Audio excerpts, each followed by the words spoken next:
الله وبركاته. الحمد لله رب العالمين، والصلاة والسلام على أشرف الأنبياء والمرسلين، نحمده ونستعينه ونستغفره، فإن أصدق الحديث كتاب الله، وخير الهدي هدي محمد صلى الله عليه وسلم، وشر الأمور محدثاتها، وكل محدثة بدعة، وكل بدعة ضلالة، وكل ضلالة في النار. وقال رب اشرح لي صدري ويسر لي أمري واحلل عقدة من لساني يفقه قولي. Alhamdulillah, syukur kehadrat Allah Subhanahu wa taala kerana dapat bersama pada malam ini. InsyaAllah pada malam ini saya nak ambil beberapa tajuk yang berkaitan dengan akidah, yakni tauhid. Yang mana untuk tujuan itu saya guna kitab Risalatut Tauhid yang ditulis oleh cucu Syah Waliullah Ad-Dihlawi, iaitu Syah Ismail Syahid, iaitu seorang ulama yang jihad, seorang ulama yang hebat, mati syahid di tangan penjajah kerana nak membebaskan bumi India daripada penjajahan di zaman British. Jadi insyaAllah saya akan bincang beberapa tajuk lah. Mungkin dua tajuk, insyaAllah dua tajuk kalau sempat. Yang pertamanya, al-ilmu bimaknunatud dhamair wa hawadisil khawatir laysa bimaisurin daiman, iaitu tahu perkara-perkara yang tersembunyi di dalam hati dan lintasan-lintasan hati bukan selalu bukan merupakan satu perkara yang menjadi kebiasaan diketahui oleh manusia itu. Berlaku jaga-jaga secara kebetulan. Kadang-kadang apa yang kita jangka itu berkait dengan niat seseorang, ada juga kadang-kadang berlaku betul. Tu kebetulan dia panggil. Kita agak tu kena, ada lah berlaku gitu. Jadi waktu tu bukan maisur daiman, bukan perkara yang dipermudahkan oleh Allah untuk kita tahu, seperti perkara-perkara yang zahir ini. Jadi perkara yang berkait dengan niat yang tersembunyi di dalam jiwa dan sanubari manusia itu, sebenarnya hakikatnya yang tahu secara mutlak adalah Allah Subhanahu wa taala. Hatta Nabi SAW pun dia tidak tahu. Dia boleh tahu kalau Allah bagi tahu. Nabi itu sendiri pun dia boleh tahu. Adalah dia boleh tahu tu kalau Allah bagi tahu. Sebab banyak juga dalam hadis kita tengok Nabi ni tak tahu. Tak tahu tentang keadaan sahabat dia. Tak tahu ada sahabat dia tak mari sembahyang Jumaat. Tengok tak ada, tanya bahawa Sayyidina Ali. Sayyidina Ali sakit mata, Nabi tak tahu. So pergi panggil. Jadi benda tu biasa berlaku pada Nabi SAW. Jadi Nabi ni bukan ya'lamus sirra wa akhfa lah. Nabi ni dia tidak tahu. La ya'lamus sirra wa akhfa. Nabi ni dia tidak tahu perkara tersembunyi dan benda-benda yang rahsia tu Nabi tak tahu. Jadi perkara ini penting bagi Syah Ismail Syahid, sebab setengah-setengah manusia, setengah-setengah orang Islam kita ni kadang-kadang dia mari satu perasaan bahawa guru dia tu tahu. Ni biasanya orang-orang tarikat lah, pokok sufi. Bukan semua, bukan semua. Ni orang sesat lah. Dan saya sendiri pun ada pengalaman bertemu dengan orang lagu ni, sehingga ada satu ajaran salah lah. Tok guru dia mati di Kuala Lumpur, pernah masuk jadi isu dalam TV ketika zaman Ustaz Hashim Yahya jadi mufti wilayah dulu. Ada yang bila dia mati, dia wasiat supaya dia ditanam di hadapan rumah dia. Ni guru tarikatnya. Jadi keluarga saya ada seorang terlibat. Memang di rumah dia tak kecek tentang hal peribadi guru dia, sebab dalam anggapan dia guru dia tahu. Tu maknanya kalau kita kecek tentang keburukan dia, kalau pergi nak mengadap dia ketika nak berzikir setahun sekali itu, dia adalah pergi 2 minggu je. Hari tu kadang-kadang tak boleh nak kecek, kadang-kadang mulut tak boleh nak tutup. Nak pergi tu nak bangun tak boleh jadi ngakak macam-macam. Ketakutan anak murid ni bila kecek benda-benda buruk tentang tok guru. Menyebabkan dia tak kecek. Maknanya pada anggap pada guru dia tahu walaupun jarak beratus kilometer. Perasaan lagu tu lagu mana? Dari hukum agama. Ni benda ni bukan bab fiqh, bab tauhid, bab usuluddin. Jadi zaman dulu ramai yang beranggap lagu tu. Itu setengah-setengah hak kita kata terlibat dengan ajaran hak kita kata mengerti ilmu ising, kononnya ilmu sufi, ilmu tarikat. Walaupun benda tu kalau betul tak bercanggah dengan syariat, pun nama apa tak apa. Sufi sesat semua kan tak. Hak bercanggah dengan agama yang kita kata tadi. Gak kau tidak nama sufi bukan bercanggah dengan agama, sesat betul lah. Jadi umat Islam ni garis panduan adalah Quran dengan hadis. Ini Syekh Ismail Syahid ayatnya sebab di bumi India cukup ramai manusia-manusia sesat yang menganggap guru dia tahu benda-benda rahsia dalam jiwa manusia. Sebab tu anak murid tak takut pada tok guru. Bila takut luar biasa pada tok guru, di situlah tok guru ambil kesempatan nak tipu anak murid tu. Kita kena tahu modus operandi dia. Lagu tu ya manusia nak nipu ni. Dia menimbulkan kehebatan dia pada pandangan anak-anak murid dia. Sampai ke peringkat mana dia didik anak murid dia sehingga anak murid kita berasa tok guru kita ni tahu. Kalau kita duk kecek rumah tu bahaya, cukup bahaya. Hakikat dia sebenarnya tu apa? Itu sebenarnya hakikat. Dia sudah memberi satu keyakinan itu sudah masuk bab ketuhanan. Sifat Tuhan tu tahu, Nabi tu tak tahu. Jadi kalau ada perasaan lagu tu hadirat salah. Jangan telitah lagu tu. Dia kita boleh hukum manusia berdasarkan tu. Daripada kita bercakap, kita berkawan dengan dia, dia takut. Dia takut walaupun guru dia duduk beratus kilometer, dia takut untuk guru dia. Nak bercakap, kena beringat. Hak tu untuk Tuhan saja lagu tu. Tu bahaya lah betul. Kalau bumi India parut. Tempat kita ni pun ada. Apa tak ada Spokis ni. Bila saya nak bercakap, kita nak kritik tok guru dia senyap. Kata, jawablah saya tanya. Tak boleh, dia kata, tak boleh. Kita pantai belum lagu ni. Sebab kalau kita pergi ngadak guru kita di Kuala Lumpur ni, dia akan tanya lagi. Dia akan soal. Mana soal guru dia tahu. Menyebabkan anak murid tak berani nak komplain guru balik belakang. Ni kita sudah jumpa dah. Jadi benda-benda gini, bagi kita yang tidak kena penyakit ni, kita tak rasa. Tapi setengah-setengah orang hak masuk dalam alam kesufian yang bercanggah dengan agama ni, benda tu biasa bagi dia. Mana dia hormat pada guru sampai ke peringkat yang begitu tinggi, yang tidak layak untuk guru dia sebenarnya, benda-benda gitu. Sebab tu tuan kita tengok mari tajuk khusus. Ada berlaku jari-jari sekali betul tu, bukan bermakna dia tahu tu. Itu kebetulan. Allah Subhanahu Wa Taala tahu sungguh. Secara mutlak. Ada kadang-kadang Tok Bomo dia teka tu betul tak. Misalnya setengah orang kadang-kadang pergi jumpa Tok Bomo tu nak pergi bomo. Kita di bagai hilang pergi bomo. Anak kecil lagi bomo. Allah berat sungguh. Tu pada Tok Bomo 4 kali dah buat anak kecil. Tak dia boleh cari. Saya yang pemikir orang kita ni memang berat sungguh setengah-setengah lah. Bahaya ni ada. Lama-lama akhir dia nampak apa-apa dia akan bergantung. Jadi sebenarnya jiwa dia tu. Sebab apa? Sebab ada sekali Tok Bomo sebut tu betul. Memang betul. Ada. Orang tu jumpa sungguh. Lepas tu berpuluh kali lepas tu tak jumpa pun tak apa. Kita jumpa sekali tu. Dia pergi sama tu. Pada sekali je jumpa. Sebab tu pengalaman kadang-kadang ni pengalaman kita lah. Kita tengok dia benda-benda lagu ni hadirat ta'lih. Ta'lih benda lagu tu. Jadi lebih-lebih. Bimanya takut jadi lebih. Tak lebih tak apa. Takut jadi melampau. Bahaya. Akhir sekali jadi sakit apa dengan ni orang buat kau kan. Benar kadang-kadang penyakit kecil manis, penyakit gaut dia gerak. Gaut ni gerak dia semua. Sodoh dia kata pergi kat Tok Bomo pula Tok Bomo royak sodoh. Pakai ni biasa saya pun pernah jumpa.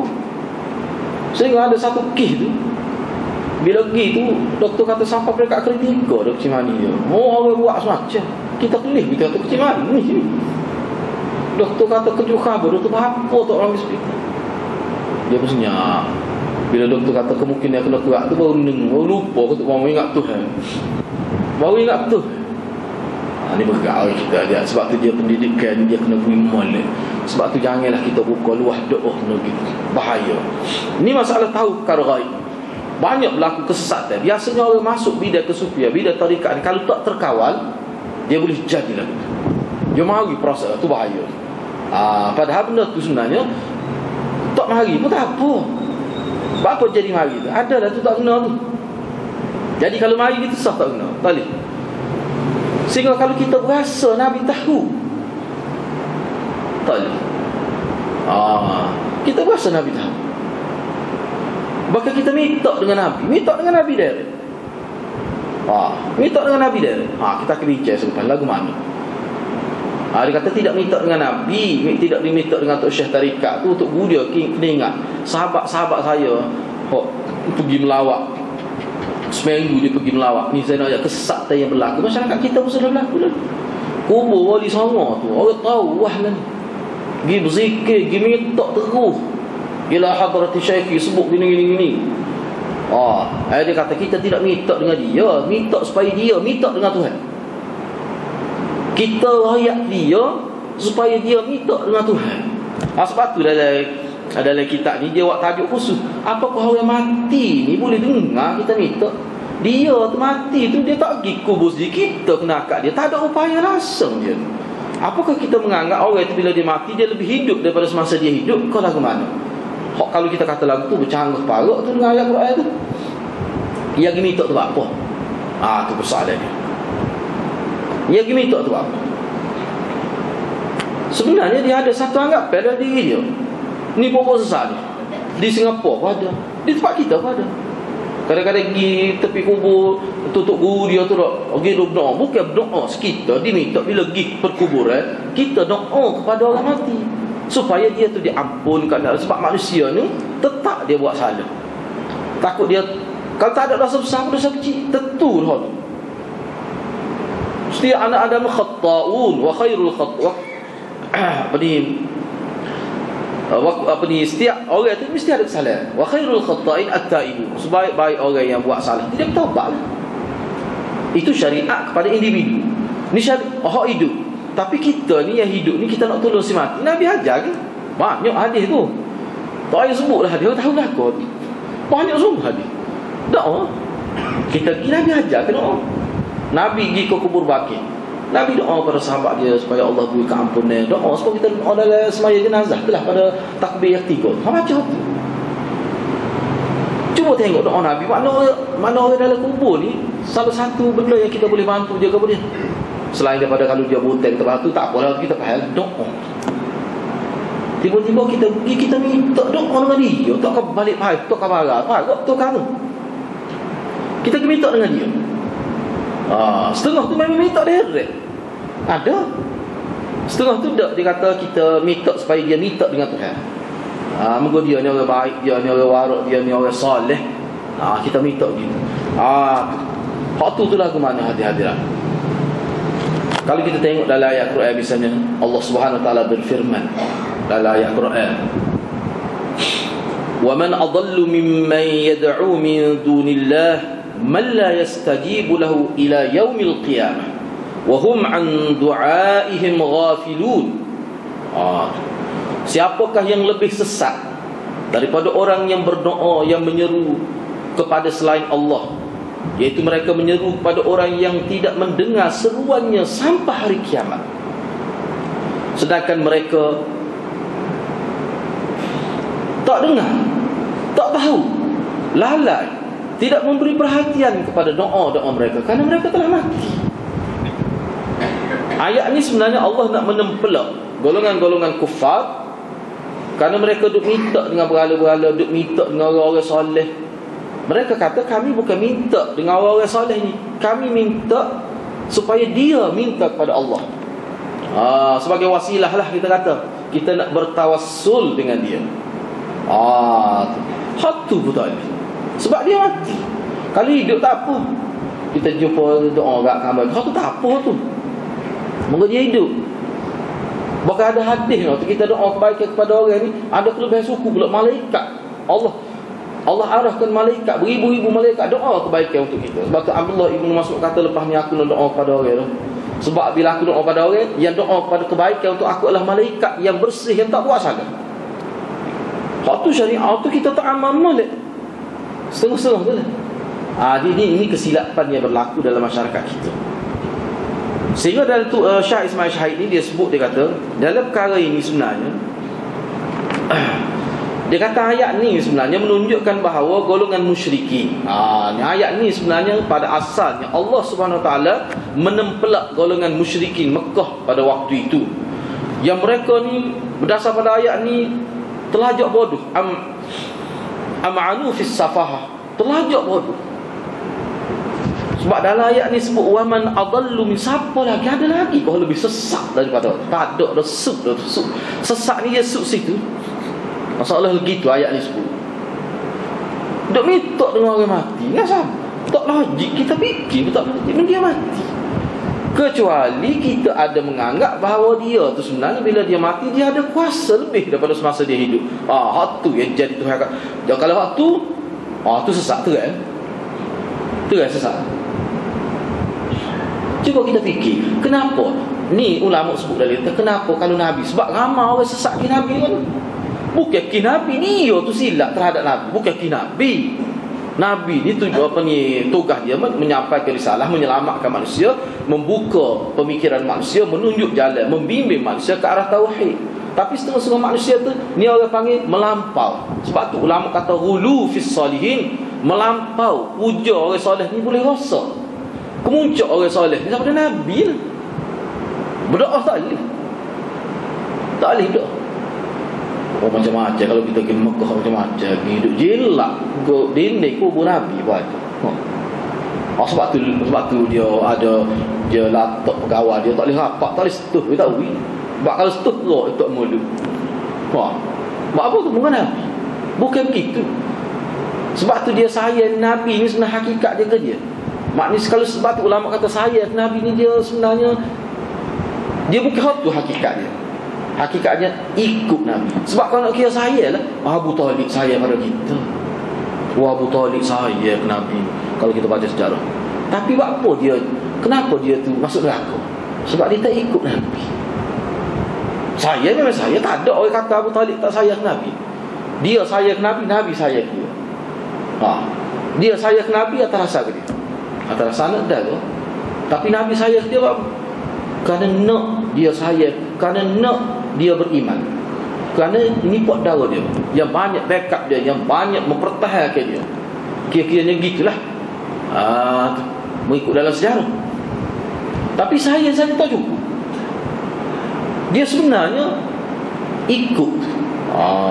Cuma kita kata bila saya ni jadi ikut. Yalah ikut tu, ikutlah mana? Makna ikut tu pula. Dia ikut tu sebenarnya. Kalau semata-mata saya, sebab Abu Talib saya cara Abu Talib lah, tak jadi. Ikut tu sebenarnya. Ikut Nabi, ittiba' tu. Ikut cara Nabi. Sebab Nabi tak ada, Nabi aja supaya minta dengan dia, minta dengan Allah. Nabi pun aja gitu. Kalau hadis tengok hadis Nabi suruh sahabat dia, bahkan Nabi larang banyak minta tolong dengan orang. Takut apa? Takut jadi kita ni jadi teralih arah fokus kita, takut jadi berubah, terpesong arah. Kita nak apa-apa Allahus Samad, Allah saja tempat kita tumpu apa-apa. Nabi tak wih. Tiba-tiba bila dia hidup setengah-setengah tu sampai lebih-lebih hangat ke Nabi. Sampai pergi minta dengan Nabi misalnya. Jadi dalam ayat ni kata Syah Ismail Syahid, Allah Subhanahu Wa Taala nak menempelak golongan musyrikin kerana mereka ni terlampau bodoh di dalam bab doa ni, bab nida ini. Kerana mereka telah berpaling, kerana mereka sudah sebenarnya hakikat telah meninggalkan Allah yang maha berkuasa lagi maha mengetahui. Mereka pergi, mereka minta kepada selain Allah, minta kepada makhluk Allah. Sedangkan makhluk Allah itu sudah mati lamanya. Sebab golongan musyrikin hak dia minta.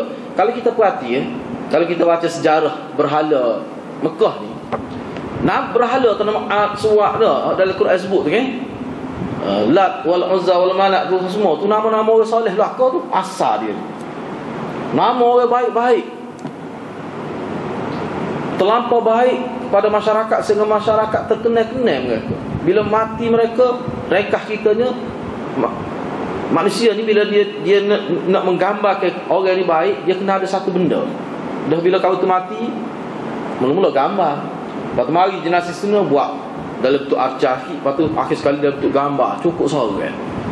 Itu sebenarnya cerita dia. Misalnya kita kata suak. Suak itu asal dia bila orang nak pergi Mekah, orang nak haji di Mekah, dia antara orang yang bagi makanan percuma. Dia buat bubur, macam bubur lah. Bubur Bali misalnya, gandum campur dengan jagung dan sebagainya. Satu dia ni. Maknanya kalau orang pergi Mekah tu tak ada pitih pun boleh makan tak mati.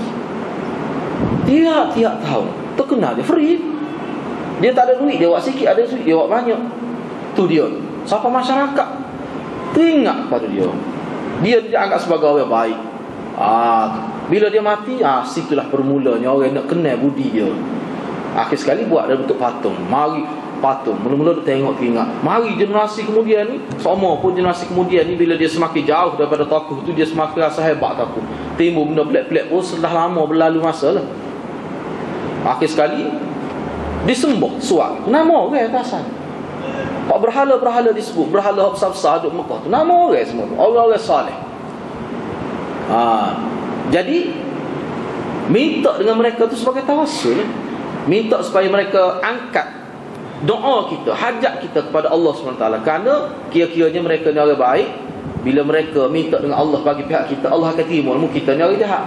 Baik, anggap lagu tu dia bertitik tolak daripada keyakinan akidah bahawa demon ni hidup. Bila dia mati, dia boleh berinteraksi dengan Allah, dia boleh minta orang, dia hidup lebih daripada ketika dia hidup lagi.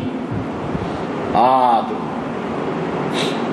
Ni juga mengikut ulama ni sebenarnya sudah ada unsur syirik dari sudut ilmu tu. Mana seolah-olah dia menganggap bahawa orang mati dia tahu ada ilmu. Cuba kita fikir. Sebagai contoh lah. Orang tempat kita ni saya dapat maklumat ada yang hari-hari tertentu dia doa kepada wali songo duduk di Indonesia ni. Sebab tentu dah bila dia minta, dia duk puji, dia duk baca, dalam doa tu dia berubuh nama guru-guru dia tu. Mesti dia ada satu keyakinan bahawa guru dia, bila dia sebut guru dia, mana benda dia sapa pada guru dia. Maknanya guru dia tahu. Kalau tak tahu dia buat apa? Dan bila tahu mesti ada kesan. Guru dia akan berdoa. Mesti dia anggap gitu. Dalam kitab memang sebut itu. Itu bahaya. Sedangkan yang tahu dan boleh bertindak hanya Allah Subhanahu Wa Taala. Mana dia boleh tahu orang mati? Cuba fikir. Ini suatu kesilapan besar. Suatu kesilapan besar. Baik, kalau mereka dengar pun, katakanlah dengar lah, kita terima. Katakanlah guru tarikat, wali songo kata kira, ataupun Nabi sendiri. Bila kita minta dengan dia, minta dengan doa, minta dengan Nabi, kita tawassul dengan Nabi. Kalau Nabi dengar pun, apa yang Nabi boleh buat? Apa yang Nabi boleh buat? Apa yang Nabi boleh buat? Cuba ya, ada dalil ke tidak? Tak ada. Cuma ada dalil Nabi boleh beri syafaat di hari akhirat, ada. Waktu pun dengan izin Allah dalam hadis tu kan. Allah beri sebagai keistimewaan Nabi, Nabi boleh syafaat umat dia. Bila syafaat? Bukan di alam barzakh. Di hari akhirat. Tu pun Nabi ni dia kena putih mata umat dia, mana ju, mana tak ju. Dia bukan ikut Nabi tu dah. Tak ada ulama kata gitu. Dia tengok, dia tahu. Allah beri. Allah pun tahu pada Nabi. Pada hak ni ikut sunnah dia, hak ni tidak ikut sunnah dia, hak ni duk lawan dia, hak ni duk buat bid'ah, hak ni duk buat sunnah, hak ni duk memperjuangkan ajaran-ajaran yang salah misalnya. Allah SWT akan maklum kepada Nabi. Jadi Nabi nak syafaat, Nabi tak akan tersalah dalam syafaat. Tak akan tersalah, kita yakin. Kalau tidak akan teraniaya lah kira-kira orang baik-baik. Walaupun kita terima lah syafaat ni boleh berlaku kepada siapa saja di luar jangka kita, boleh berlaku memang. Tapi benda tu di hari akhirat, bukan lah ni. Jadi lah ni kita dengan Allah Subhanahu Wa Taala. Ud'uni astajib lakum. Mungkin minta doa dengan aku saja boleh beri, pasti aku beri. Kalau ada orang lain boleh beri juga, boleh makbulkan doa kita juga. Walaupun dia kata bukan Nabi tu, bukan orang alim tu, tapi dia jom minta. Siapa dia ajar kita? Tu masalah. Ya, kita boleh mengambil sikap, memahami sedemikian itu dari mana dalil kita dapat benda. Tu masalah. Sedangkan Quran tidak tunjuk begitu. Tu kena beringat hati-hati. Walaupun kita duduk di rumah pun kita boleh tengok fenomena kesesatan dalam YouTube misalnya. Oh dahsyat. Dahsyat. Sahabat saya seminggu duduk dengan pupuk dia di Indonesia. Dahsyat. Saya pergi rumah dia kata mari ya rumah dia tu belah-belah Minaya ya tanah ni baru balik daripada Indonesia ni. Oh ada cerita sedap dia. Saya pergi rumah dia cerita. Dia kata kalau entah tengok kata sakit jatuh entah lepen entah dia. Anak ni rasa sekok kelih pupuk dia. Dia pergi 10,000 kubur musim. Lepas tu duduk zikir sebut nama Syekh. Syekh kata ya Hussein ya Hussein. Dia sebut ya gitu. Jadi ya ni bahaya hati-hati. Bagai ya ni beringat sikit. Syekh kata ya Hussein. Ya Hussein ya Ali. Duduk tepi kubur ni sebut nama wali tu. Setak bunyi 10 lebih. Tempat kita ni tak berlaku. Apa tak berlaku sebab orang kita ni ramah hak baik lagi. Ada buat lagu tu saya senang ingat lah. Ni buat kita pakat ada misalnya. Alhamdulillah. Kena jaga molek. Kalau tak jaga dia boleh berubah. Sebab dulu pun tidak lagu tu situ pun. Tapi oleh kerana benda tu sudah berleluasa. Orang mengaku habis 1 juta lebih di Indonesia lah. 1 juta lebih mengaku habis. Kita tak degi sikit apa dengan habis sebab manusia masuk surga bukan ki habis. Manusia masuk neraka, manusia jadi boleh masuk surga ni bukan ki habis itu. Tapi ki dia ikut Nabi sallallahu alaihi wasallam. Keluarga Nabi kalau tak ikut Nabi masuk neraka, betul lah. Jadi kita kena faham tu. Keluarga Nabi dia. Cuba tengok Nabi Nuh. Nabi Nuh. Bila Nabi Nuh ajak naik takap sa'awi ila jabalin ya'simuni minal ma'. Nabi Nuh kata naiklah, ni bukan air biasa, bukan boh biasa ni. Ni boh azab ini. Ada dia kata saya akan panjat, saya akan naik daki puncak bukit itu. Ya'simuni minal ma'. Bukit puncak bukit akan menyelamatkan saya daripada air banjir. Nabi Nuh kata sedihlah Nabi Nuh sebab anak dia, isteri dia, orang yang paling hampir dengan dia tak terima. Itu pengajaran kepada kita nyebab hidayah ni hadirat di pasif. Kena doa sebab tu kena doa. Apa maksud hidayah tu Allah saja. Nabi pun tak ada. Apa maksud? Kenapa hal? Maknanya hidayah benda gini ni dia ada setengah-setengah perkara ni bidai kuasa tu tidak bidai kuasa manusia. Hatta Nabi pun. Nabi pun tak boleh. Nabi tu doa boleh. Masa dia hidup. Sebab itu berlaku masa dia hidup. Lepas tu dalam doa kita sebut Nabi, nama Nabi tu syariat. Jangan kita Alhamdulillahirabbil alamin wassalatu wassalamu. Lepas tu apa nama tu guru kita? Siapa dia ajar lagu tu? Tu cuba tengok dalam TV. Dia buat program sampai 2 jam. Cuba dengar molek. Tu kita pun tak payah duduk golek kita lah. Dah cuba dengar molek kak. Dah. Itu pun kenapa macam puja Syekh tu. Memang sebut nama Allah nama tapi ada ila hadrah. Nah, pasti molek. Lagu tu pun Nabi ajarnya. Dah kalau nak ikut Nabi dia kena serupa. Dah kalau tak serupa dia tak mari ikut. Jadi benda tu bahaya hati-hati. Dia jadi sedap lagu tu, dia jadi biasa lagu tu sudah. Nak ubah payah. Dia jadi lekat sebagai satu akidah. Dia rasa betul. Royak lagu mana dia akan takwil. Itu masalah. Tak tahulah mari mana ada yang kata mana orang mati ni boleh dengar. Dia dengar. Yalah kalau dengar pun dia boleh. Dia boleh istijab doa pun. Dia boleh makbul doa. Sinilah timbul tawassul yang bersifat bid'ah. Tawassul dengan orang mati dan sebagainya. Tak salah hati-hatilah. Kita buat amal ibadat kita seperti dalam hadis dalam kitab Riyadhus Shalihin tersebut, bertawassul dengan amalan kita. Kita amal, bertawassul dengan doa, bertawassul dengan doa-doa Nabi. Baca tu. Tengok Syumi baca doa. Itu tawassul tu. Tu Nabi nak turun rumah baca doa. Itu tawassul tu. Tu tak panggil tawassul dengan doa. Kita buat amal. Mana kita menjadikan wasilah amalan kita ni untuk dapat redha Allah. Itu memang ajaran agama. Bukan ajaran agama, itu ajaran agama sebenar. Duduk ngatik tepi kubur dia, apa maksudlah kau tak tahu. Allah berat sungguh. Hati-hati nak cuba tengoklah hati dia. Tak duk sahabat pergi duk ngatik tepi kubur tu. Sahabat pergi doa supaya kita pergi, patut kita pergi, kita nak baca ke kita sebagai anak dia. Hatu tak apa. Tak apa tu. Orang kita anak dia kan. Kita baca di rumah pun siapa pahala kayak gitu. Supo ya dia. Ayo kita mati Mekah ataupun tak tahu mati mana. Tak jumpa pakai ini kan? Tak jumpa lagi. No. Waktu kita baca, tak tahu kubur mana. Nak mayat tadi. Kalau ada anak-anak kita dah, tak tahu mati ke tak? Tak tahu. Kita tak tahunya setengah-setengah dia tahu pun dia tahu. Nah. Misalnya kita boleh doa dia ada doa. Doa ni sebab doa hakikatnya Allah. Kenapa dalam ajaran kita kamu doalah di mana saja kamu doa? Apa begitu? Sebab doa-doanya Allah yang terima. Dia tak kait dengan mati. Ayo kita mati mana kita tak jumpa cari pun. Kalau kita doa kebaikan siapa kah dia? Sebab ia terima doanya Allah. Allah yang terima doa ni. Tak boleh kabut dekat ke jauh ke? Saya bimbang takut kalau Pak Cik nak suruh saya pergi orang Pak Cik Mekah habis lah 5,000. Lepas tu saya pergi ngatik ke ayah Pak Cik. Kalau sini lambat sikit sebab dia kena kona banyak. Kalau saya pergi ngatik di Mekah tu dia cepat sikit, jadi mahal sikit bayar kos pengangkutan kan. Pelawak hangit dah kata dia. Saya terpaksa sebut terang lah, duduk menipu masyarakat lah tu. Tak nak sabar lah. Kalau nak suruh ngatik 1 juta, parut sikit muka 1 juta kan. Ngatik. Agama ni pun tak boleh buat main-main, fikir-fikir gitu, dia kena ada dalil. Siapa dalam WhatsApp saya tu yang saya WhatsApp gerai tu? Siapa dalam tu?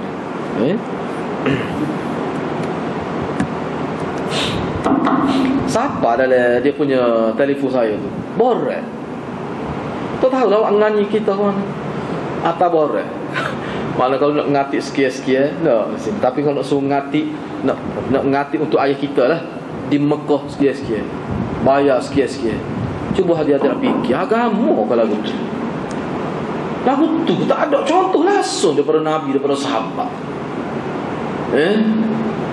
Apa beza contoh kita pergi doa sana doa dengan apa beza? Kelebihan Masjid Haram tu dari sudut ibadat. Dari sudut ibadat kita buat ibadat. Kita kata doa ibadat. Iyalah, tapi maknanya dari segi penerimaan Tuhan tu sama ya. Sehingga kita guna untuk buat nego dalam benda-benda lagu tu lah. Tuhan tidak jauh sangat. Terkejut Nabi. Katakan Nabi bangkit zaman Allah, dia kata umat aku nampak pakai sebab pun jangan jauh menyimpan daripada ajaran. Tak logik sikit aku. Sebab tu doa lah, kan hadis banyak, doa lah di mana sahaja pun. Apa? Kerana Tuhan Allah ni, Allah kan tidak bertempat kita ngaji doa. Allah tahu tu doa. Sebab Allah bila doa ni kena ingat dalam ajaran kita, doa ni Allah. Doa ni Allah. Cuma dalam syariat kita bila ada dalil kita boleh bisa kita jumpa orang, jumpa sahaja kita. Sahaja kita nak pergi Mekah, sahaja kita nak pergi tukar kerja ke Eropah misalnya. Sahaja kita boleh kerja di Jepun.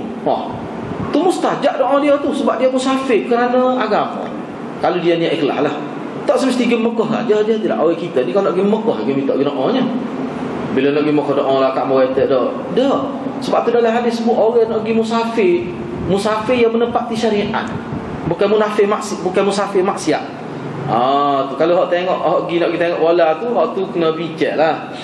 Orang nak pergi tengok bola kita berdoa lah kat murid nak. Kemudian nak pergi musafir ke ni. Tu kita saya tak banyak kata, cuma hok jelas. Misalnya dia nak pergi kerana kerja apa, ataupun nak pergi belajar, nak pergi belajar. Selain daripada kita pergi olah pitih nak meringat ke doa kata Pak Cik ni sebab dia nak ngaji Jepun, bukan ngaji Mekah. Supaya sebab dia orang yang musafir kerana agama, atas nama agama. Musafir atas nama agama. Jadi benda-benda gitu hadirat kita kena faham lah. Benda-benda gitu kita kena faham supaya kita tidak tersalah. Takut kita tersalah dalam bab ni.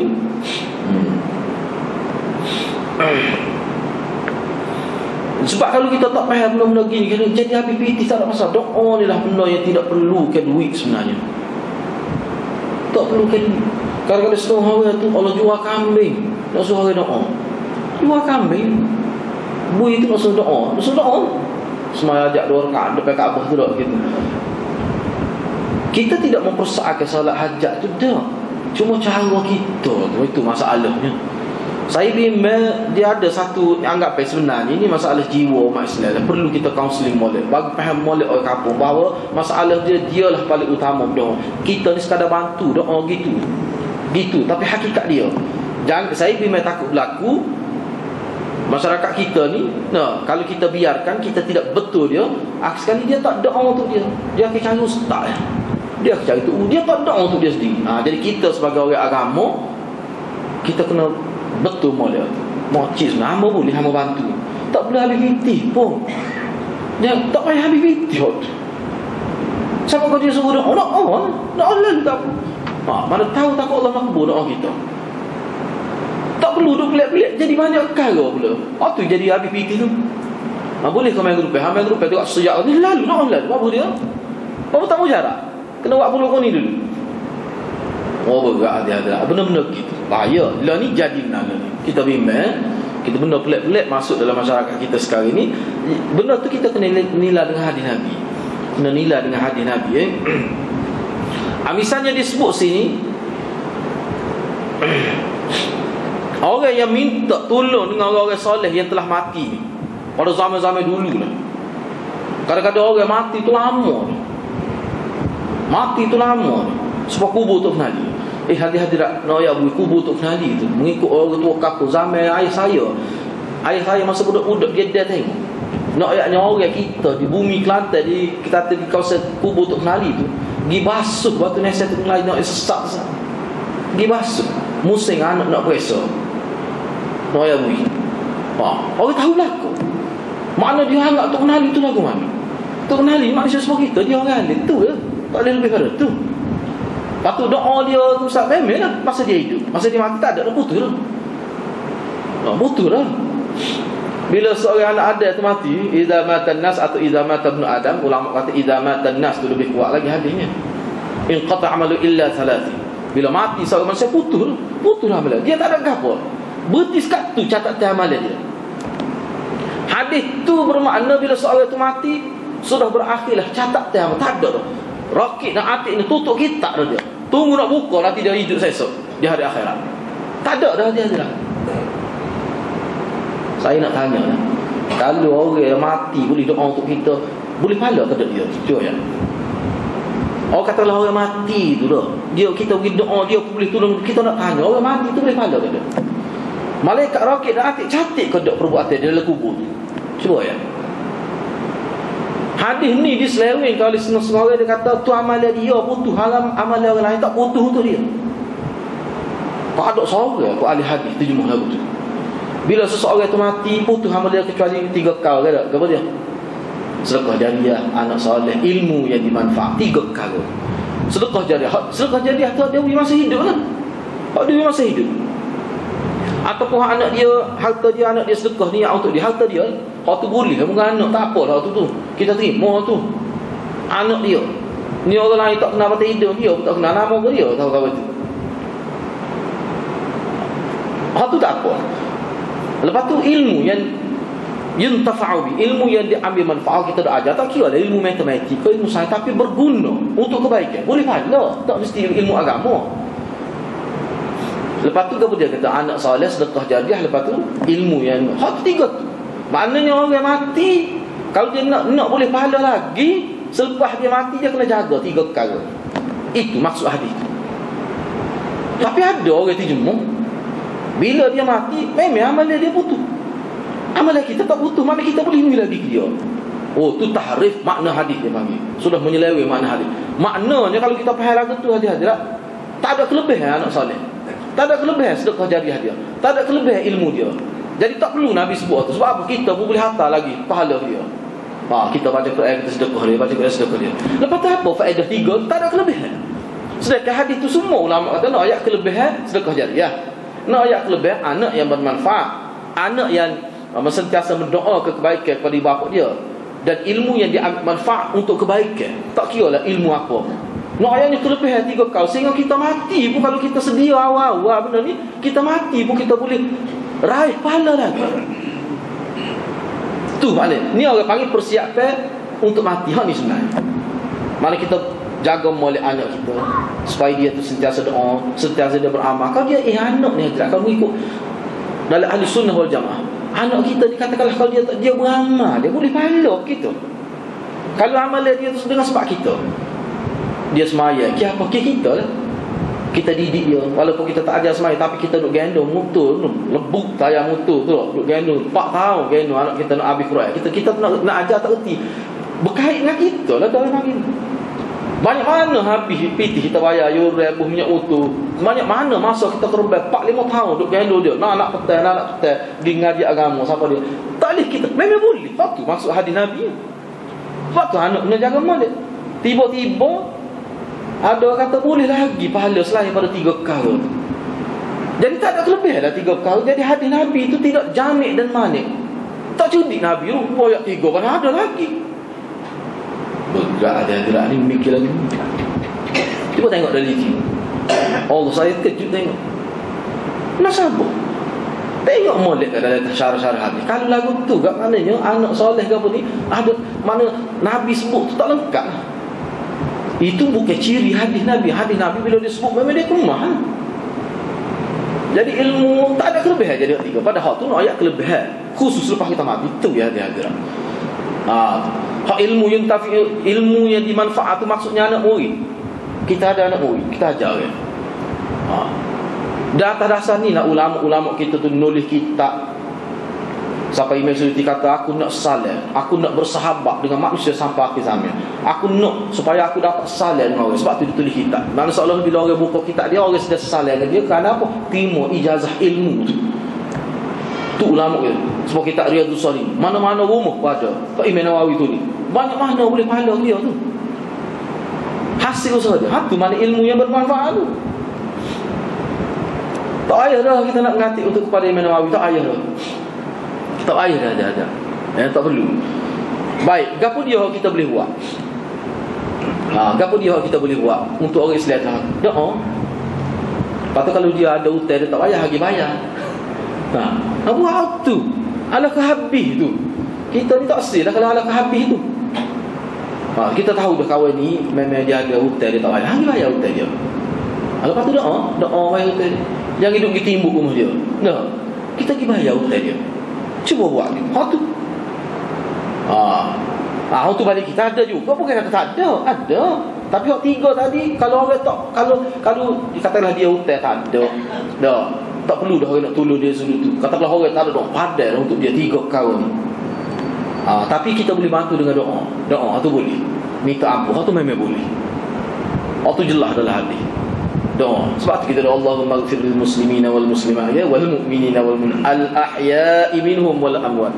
Rabbana zalamna anfusana wa illam. Doa-doa kita yang menunjukkan kelemahan kita di hadapan Allah Subhanahu wa taala. Gitu hadirin. Misalnya dia buat sini dia kata kesesatan yang berlaku di kalangan manusia ni. Dia kata ya sayyidana ud'ullaha lana yaqdi hajatana. Wahai penghulu kami, dia sebutlah nama kawan ni gini. Ya Syekhana, dia kata, wahai tuan guru Syekh kami, sebut nama, doalah kepada Allah untuk kami supaya Allah memenuhi hajat kami. Mana dia minta tu guru, dia tunggu tu doa, tunggu tu mati dia celebur dalam buku. Nasabah saja, tak nasabah lah. Ada sahabat buat gitu.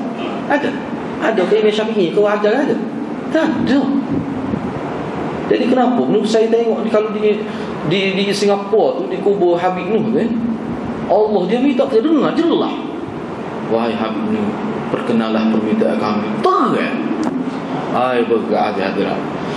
Na'udzubillah, mudah-mudahan mereka bertaubat. Allah ampunkan kesalahan mereka. Berat. Kita kena doa dengan Allah SWT. Apa duk berlaku? Zaman Nabi ajar sahabat dia. Sehingga Sayyidina Abu Bakar, setengah riwayat sebut. Sahabat Sayyidina Abu Bakar ajalah. Ada lagi sahabat lain. Bila Nabi ajar supaya doa kepada Allah, semua kepada Allah. Sayyidina Abu Bakar kata, aku selepas ni kalau aku duduk atas kenderaan, tukar aku jatuh, aku turun ambil sendiri. Aku tak sini tak dengan orang. Tu cara Nabi ajar sahabat. Walaupun boleh bawa kita jatuh tukar ya, minta kat tolong ambil, malah nak turun daripada unta, daripada kuda. Hak tu sahabat tak sebab apa? Sebab bila kita banyak minta dengan orang, dia kurang hubungan kita dengan Allah Subhanahu Wa Taala. Itu pada pandangan sahabat Nabi. Bila kita banyak minta dengan orang, dia kurang. Jadi kita hubungan kita dengan Allah jadi kurang. Sebab tu sahabat kata, aku kalau jatuh tukar masa aku duduk atas kenderaan, aku nak turun habis sendiri. Malah nak ayatnya bergantung ni, sebelum dia nak bergantung dengan Tuhan saja. Hatta hak zahir-zahir hak dihalalkan ni pun nak ambil kelebihan taksir juga. Takut apa? Takut terarah fokus kita tu bukan kepada Allah. Sampai begitu sekali. Padahal Nabi pun ada lagi tu. Nabi ajar gitu sahabat dia. Jadi hadirat kena ingat kita ni jangan kita berasa kita ni kotor sehingga kita tidak layak nak berdoa. Hadis saya baca ni, khairul khatta'i, mana orang bersalah tu sebaik-baik orang bersalah. Mana orang bersalah yang minta doa, dia sendiri minta doa, dia tu khair. Allah kata orang baik tu, orang jauh tu. Kita yang rasa kita tak jauh, kita yang rasa kita tak baik. Sebenarnya kita baik. Allah sebut. Sebab apa? Baik mana? Bukan baik kerana dia buat salah, kerana dia insaf, dia menyedari sehingga dia sangat bertaubat. Itu taubat dalam konteks dia yang betul lah. Baik orang tu. Kalau ada orang nak apa, misalnya orang sebut kita, kalau dia mau nak cari nak cara orang ni tak aja buat salah. Nak buat nanti. Kalau ada orang kata kita lah agak-agak. Kalau nak nanti buat kawan ni memang tak pernah buat salah. Tak ada buat salah kali apa. Nak pakar? Okey, saya kata. Dia kata dia hemo, ni khabar. Memang manusia dia buat salah. Cuma kita merasa kita kotor sehingga kita tak doa sendiri, itu sudah diresapi faham Kristian sebenarnya. Memang Kristian lagi tu. Sebab tu gapa-gapa semua padri lah. Tak petis tu gak padri. No. Padri lah, saya kata padri, jangan kita kiah ke sini. Padri petis padri dah. Apa tu? Sebab dia suka orang gatonnya dia. Kita umat Islam ni tak ada. Kita umat Islam ni tak. Kita umat Islam ni tak. Tidak lagu tu. Lepas tu tak ada langsung. Mana batu ada. Banyak kita boleh bantu umat Islam ni. Banyak. Baik Nabi kata siapa dia melunaskan hutang orang tak boleh bayar, oh besar pahala Nabi sebut dalam siapa dia boleh menyelesaikan perbalahan orang nak cerah, siapa tak ada cerah ke usaha dia, oh besar pahala. Bayar hutang, janda, anak yatim dan sebagainya. Cari janda anak 10 nikah janda. Dah tahu sahabat buat. Terang buat lagu tu nak tahu tak? Terang dah sungguh. Dalam sebuah kitab ada disebut, dia kata sistem poligami zaman Nabi. Cuba tengok sahabat nikah Nabi. Sahabat ni dia nikah tu boleh dikatakan dengan jari-jari. Sebab apa? Sebab dia faham bapa tu. Sehingga ulama kita sebut apa? Benda ni orang Melayu kita, orang Melayu kita parok dia guna. Popik. Dia kata bodoh lah dia kata tu. Duk molek-molek pikir baru hidup dia tu. Tengok orang kita aku jauh yang mikir. Tak, kalau nak nikah, kalau betul nak ikut sunnah, dia kata nak ikut sunnah. Nak ikut sunnah lagu tu. Apa sahabat? Sahabat nikah lama, sahabat nikah 4 semua janda lah. 4 3 lagi. Apa tu? Dia kata dia nak anak kau tu. Dia sebab ayah dia ni mati dalam perang kata. Aku nak anak dia, aku nak perang dia. Mai besar pahala. Enggak dia yakin Allah yang beri rezeki. Sebab tu Tuhan beri rezeki kan, sebab dia yakin. Cukup ni bukan banyak hadiah. Hadiah tak ingat rezeki cukup ni banyak ke? Silap tu. Lama mana orang banyak harta, hak cucu ingat orang miskin ke? Cak puak-puak. Orang panggil puak-puak kepala putih. Bukan tak ada kepala tu, kepala putih. Ingat miskin ke? Dah, waktu tu harta juta dah tu. Tapi tak kena lagi. Apa? Dia ada benda dalam lapar tak cukup. Bukan miskin, sahabat Nabi ni Allah gitu tapi cukup itu. Cukup itu apa? Al-ghina ghina nafs, kaya sebenar kaya jiwa. Sebab manusia kalau miskin jiwa, dia sentiasa kelaparan walaupun penuh khazanah dunia yang Allah buka kepada dia. Tu hadiah-hadiah. Orang bergantung dengan Tuhan lagu tu sifat dia. Kalau kita bergantung dengan orang, kita akan hina di hadapan orang. Tak salah. Kita kena bergantung dengan Allah Subhanahu Wa Taala. Gitu dah. Jadi hak ni kita bincang malam ni nak supaya kita Allah Subhanahu Wa Taala. Saya cukup bimbang dah. Cukup bimbang kita tengok fenomena sekarang. Yang terakhir saya nak sebut ni fenomena kita tengok. Jadi benda gini bila kita tengok apa yang berlaku atas dunia ni, kita kena mikirlah. Saya pernah pergi ni dalam minggu lepas, 2 minggu lepas. Saya pergi rumah seorang Tok Bomo. Kita pergi tengok pasar malam, kejut kita Allahu Akbar. Saya tanya dia kata lagu ni sama nak ada. Dia buat tu 3 minit 5 minit paling tinggi masa dia tak. Dia pagi sampai malam dia tidak ukur lah. Kadang-kadang pukul 3. Pergi ke macam-macam. Saya masuk apa dengar Nabi doa gini itu buat macam-macam. Kita terima kalau kita sakit, seperti hadis Muslim, kalau kita sakit sebab penyakit ni ada dua jenis, ada penyakit fizikal, ada setengah penyakit gangguan macam tu. Kita terima tu. Padahal hadis Nabi kata kalau kena penyakit tu memang kena cari tok ngomong. Istilah tok ngomong. Kalau kita mana perubatan cara ni, cara ruqyah ni, cara mentera jampi ni, boleh tu kalau tak bercanggah dengan syariat. Sehingga dalam hadis sebut kalau dia suruh minai tawar tak ada masalah.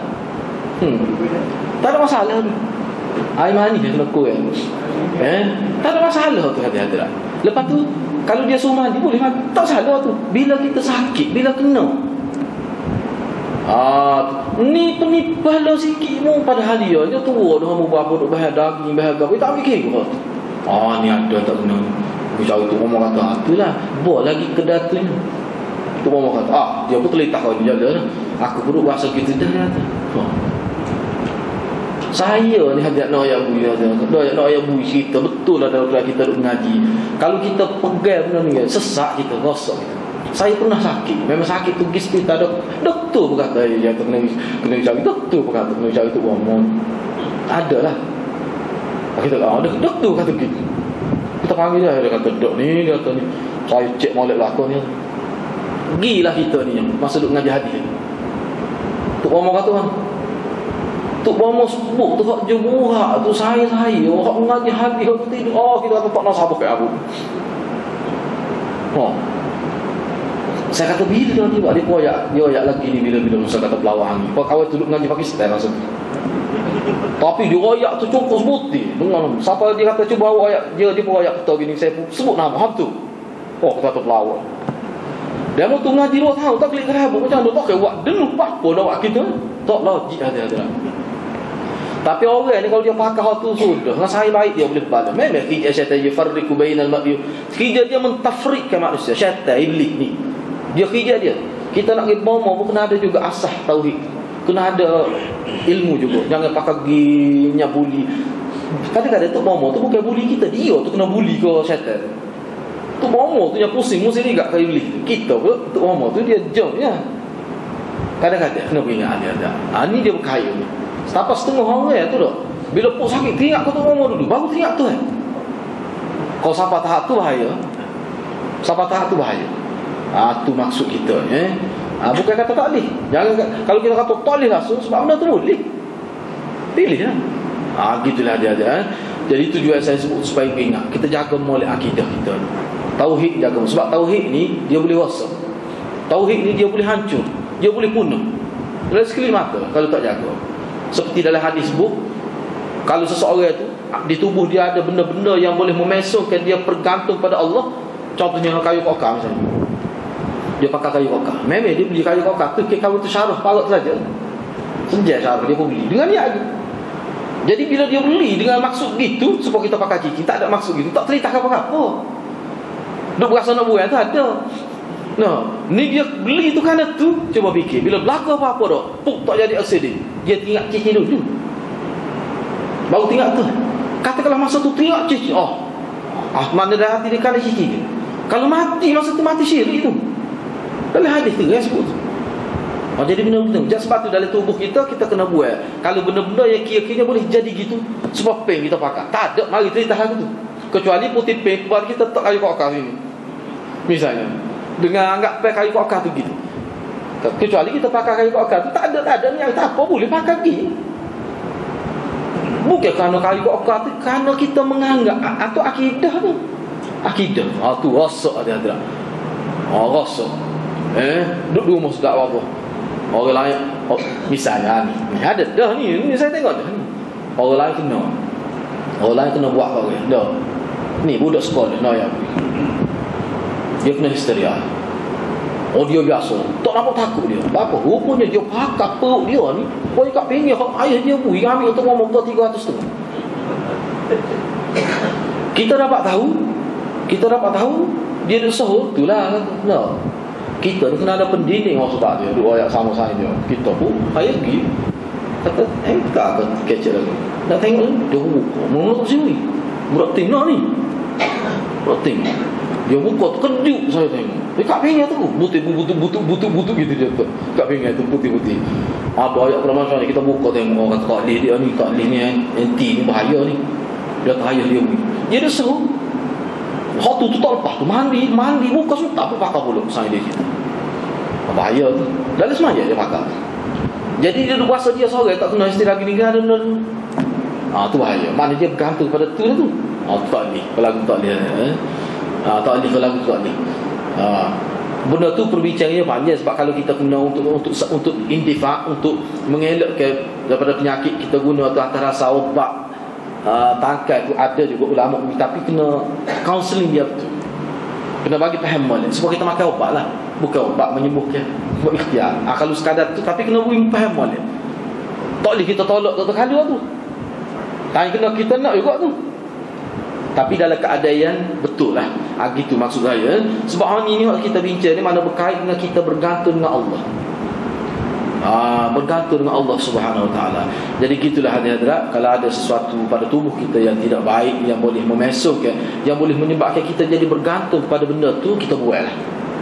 Jangan ada. Sebab gini hadirat, kita ni kukuk mana punya mati juga. Kukuk mana pun tak seraya lah. Tapi kita nak mati dalam keadaan tauhid. Biar mati dalam keadaan tauhid. Orang mati aja lembut, keluarga dia tak boleh cek pun kalau tauhid, dia mati dalam keadaan husnul khatimah. Hak tu yang kita nak. Gitulah dia, kita doalah, sentiasa berdoa supaya Allah SWT jaga kita ni, supaya tauhid kita sentiasa segar, sentiasa khalis, sentiasa suci, bersih hanya untuk Allah sahaja. Saya setakat itulah. Wabillahi taufiq. Wassalamualaikum warahmatullahi wabarakatuh.